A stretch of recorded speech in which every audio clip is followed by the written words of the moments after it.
Hello, I'm Exaggeration, and welcome back to the Facecam video. These are videos where I record my face using a camera. That's why it's called Facecam, funnily enough. And I'm going to be using today's opportunity to talk about school, particularly to talk about lies I was taught in school, because honestly, when you're in school, you know, like, everything you're taught seems like it's so important, but sometimes they just teach you, like, loads of random facts they insist are really crucial, that when you leave school you realize that's not true at all. And sometimes it's it's even worse than that, where they just teach you something that's just flat out not useful, or it's the exact, it's the exact opposite of useful. It helps you in the other way, and this is something that I've come across a whole bunch of times, and I think I talk about some examples, 5 in today's video, that hopefully you all do enjoy, and that maybe you went for yourself. So you can like the video if you do like it, because it helps out the channel a lot. Let's know you do like these facecam / storytime with Psycat videos. But with that said, let's get straight into talking about the first lie I was taught in school, and this is one that's mostly like a UK specific issue, because if you do not know the metric system, if you're from the US, you do not. However, every country in the world besides 3 uses the metric system. Those 3 countries, in case you're curious, is like the United States, Liberia, and Myanmar. Really solid list there, like Myanmar, Liberia, and the United States, but those are the 3 countries that don't use the metric. Every other country does officially use it, including the UK. So the switch to the metric system happened in like the last century or so. Most countries moved over fairly quickly, but the UK moved over very slowly. Like, there was a lot of resistance each time, and it was during the 90s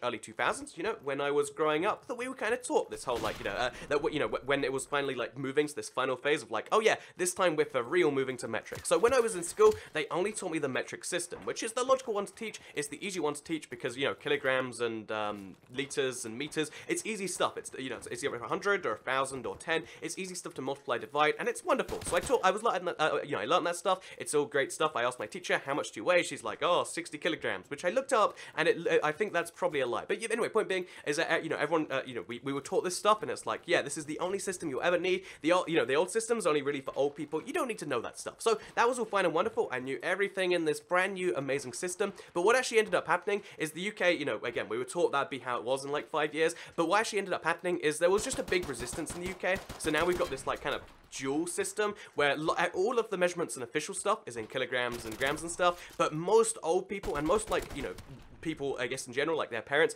would actually still use like inches and feet for height, and they'll still use miles for distance, and they'll still use, I think it's like pounds and stone to measure your weight. So this meant that when I went to the next school up, when my school combined with another one, they weren't taught the metric system at all. So people would always talk about their weight being like, oh yeah, I weigh like 9 stone or like 6 stone. Isn't that a lot? And I'm like, why are we measuring our weights in stones? That is not an efficient measurement. What is that in kilograms, darn it? And obviously there's no like easy calculator to convert that. So it's just like, oh, people weigh 6 stone. Is that a lot? Are they heavy? Are they light? I don't even know. And they're like, oh yeah, so how tall are you? They're like, oh yeah, 5 foot. And I'm like, feet? Why? Feet is the way we're measuring this? I know I'm like 1.6 meters or whatever it was back then. That was the system that ended up happening because all of these people weren't taught the metric system, and like, their parents, taught them like how to measure themselves in inches, because that's how you measure yourself or something. And yeah, basically what ended up happening is because I was taught in school the metric system would be the only useful system, but other people weren't taught this, and it's one of those things where I'm still really bitter because like I learned this system that like is the better system, but that no one actually ends up using, and I'm very upset about that. So yeah, if you're in the UK, you probably understand that, the fact that we have roads in miles per hour, but lots of things are in like kilometers and meters. Things are confusing. That's just how the world works apparently, and that's the problem with the UK, I think, in general. Like I think there's like this big we know, okay, so I know everything in metric, but I know my height is like 5'9" now, and I know my weight is, whatever number of stones and pounds it is, but no one actually, that doesn't work for any other country. Like I can maybe, talk to an American, they'll be like, oh, 5'9", that's average height, Andrew, or, but if I speak to anyone who knows meters, they're like, 5'9", I don't know how much that is. And in case you're like, why is that such a bad thing? Why is it bad to know like foot and inches? If let's say I knew someone who was 5'6", how much shorter are they than you? 3 inches. What is that? Like that? But what does that mean in practical terms? What is that as a percent? You have no idea, because it's this random like base 12 system. Whatever's going. Point being here, metric is better. But and I learned metric, but it was a lie, because they should have taught me that, oh yeah, we're stubborn and most people aren't being taught this. So they should have taught both systems, is what I'm saying, and I'm very upset that they didn't. And always keep in mind, if when your teachers are trying to teach you the future, sometimes, in fact, never can you predict the future. Is YouTube going to be around by the time I upload this video? I'm not going to tell you it is. Are you going to be around by the time I upload this video? I mean, Probably.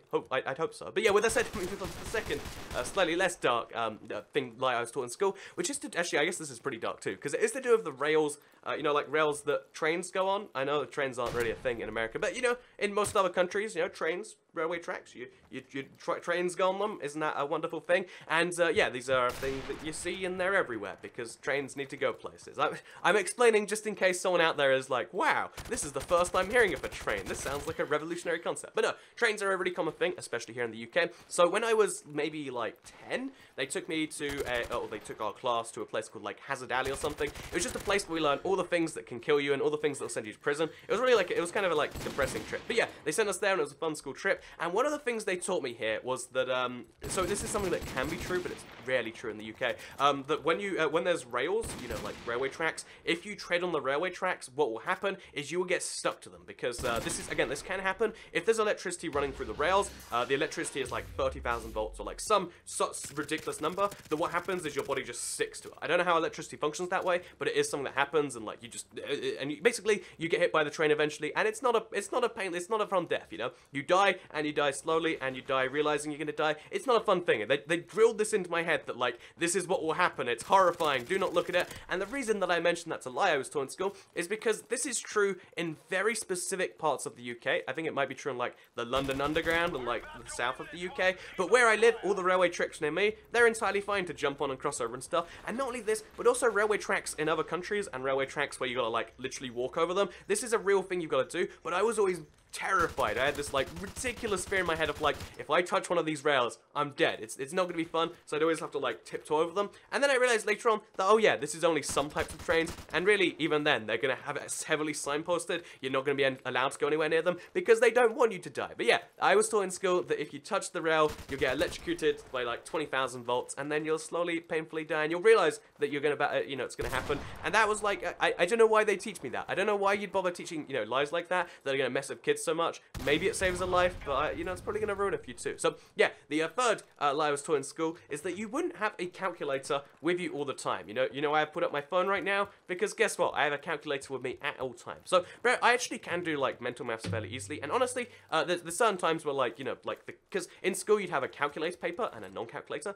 In the UK at least, I don't know where you live in your systems, but for my schooling system, there'd be a calculator, again, exam paper, and a non-calculator one. And they said, so what's the point in this, you know, non-calculator one? Well, you won't have a calculator with you all the time.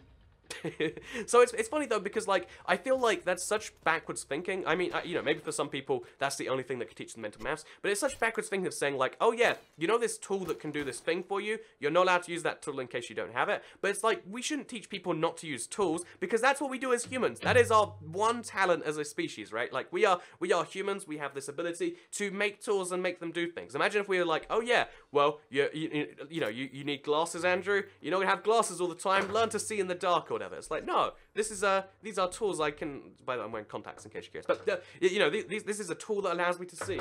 This is a tool that allows me to type. Should we learn to type with our mouses just in case we don't have a keyboard with us wherever we go? Oh yeah, Zoycat, you should also, you know, learn to live without water. What if you go somewhere where there's no water? That'd be silly. But no, we are humans. We take things from the environment around and we make ourselves great with them. So why do we need to learn to not use something that deliberately makes it easier? I don't know, that just seems ridiculous to me. Like when you do I guess if you're playing football or something like that, yeah, if you're playing a sport, you know, let's say you're playing whatever that is, baseball, that's the American one, right? Let's say you're playing baseball, right? Imagine if they're like, oh yeah, so now we're gonna teach you to play baseball without a bat in case you're in a field and you don't have one. Like, because, you know, that happens all the time, right? What if you don't have a bat when you grow up, Mr. Baseball player? No, that'd be silly. Or cricket player with a cricket bat, I guess it'd be in the UK. But point being, silly stuff. Humans, we use tools. So if any teacher ever tries to teach you that, you know, oh yeah, you shouldn't use tools because they're silly, then no, that's what we do. That's literally out. You know, okay, imagine an artist being told you can't use a pen or whatever, a pencil, whatever you do art with. That imagine being told that, right? You'd be like, no, this isn't okay. But you can apparently do maths without calculators just fine. Which, by the way, I have a calculator with me wherever I go. Fun. I don't ever use it. Like, it's easier just to not. But if you wanted to, I could just right now, like, use voice control and be like, what is 16 by 77? It doesn't actually tell me.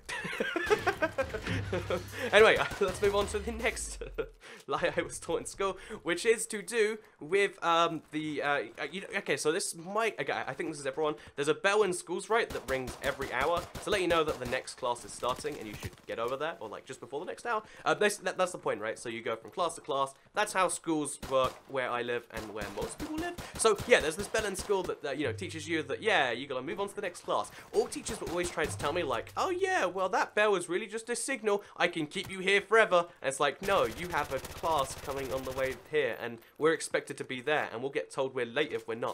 This bell is for us. You can't, you know, try and, you know, finish your point with that. And that teachers will always say like, oh yeah, I'll keep you 5 minutes after just prove point. It's like, this is not your time you're wasting. This is, you know, I feel like teachers being able to be like, you know, I have ultimate authority. That's a bad thing to teach you. Teachers should not be able to teach you that they have authority over the literal bell that has the, you know, there's a magic ringing noise that tells everyone how to do stuff, and some teachers would ignore it, and that was a lie I was taught in school. But it's not as bad as the worst. I think this is the single most damaging thing that, like, you know, schools will teach you. That's like, again, it's something they'll never teach you outside of school. It's just like a school exclusive thing, because a lot of the time teachers will tell you this whole like I think it's, you know, schools in general have this whole policy of like your home time should be spent working. Homework, right? There's a certain number of hours a week, at least where I live, again. There's a certain number of hours a week of homework that teachers had to assign, because your home time, you have to learn and work there so you can be a super robotic, important soldier, you know, whatever you're meant to be doing, like, so you can learn even more. And this is something that you might think, oh yeah, well your home time, you should spend some of it working, right? But this is the exact opposite of what the real world teaches you. If you've ever, like, you know, seen a real job or a real person or anything like that,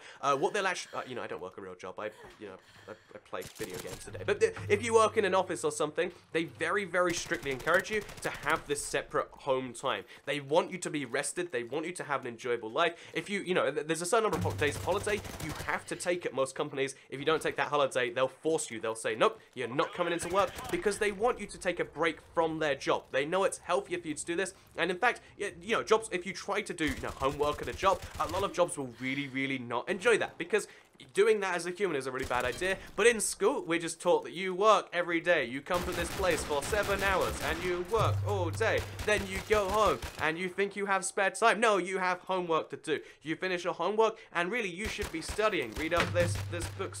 I don't have a book, but I don't know why I don't have a book in this room, but you should read your book, you know, and you know, study some more for next lesson. And then if you finish reading the book, well, you should read the dictionary or something. I have teachers that generally told me you should do that. But yeah, point being, this is damaging. You can't just be like, I'm at work 100% of the time. That doesn't work. Humans don't do that. You're watching a YouTube video right now, and because that's what we do. We like to enjoy distracting ourselves. And teachers teaching you that you should spend all your time working, that's bad, like, life-work balance as like a 10-year-old or a 12-year-old, or I think it was like 15 by the time they said 100% of the time should be this, and it's damaging and it's bad. That's what I'm saying. You know, teachers in general, school in general, it's damaging and it's bad. So, life lesson for you right there. Hope you did enjoy this video. Hopefully you enjoyed the lies I was taught at school. I don't know if these are just me. I know they're all very specific, minute issues, but every now and then I think back to school and I'm like, some things were really good. I'd enjoy going back and doing some things. Other things, And yeah, that's, I hope some of you maybe agree with that or learn something, or, you know, in general, just enjoy the video. Like if you liked it, share if you really liked it, subscribe if you're new around here, and I'll see you in the next video. Goodbye.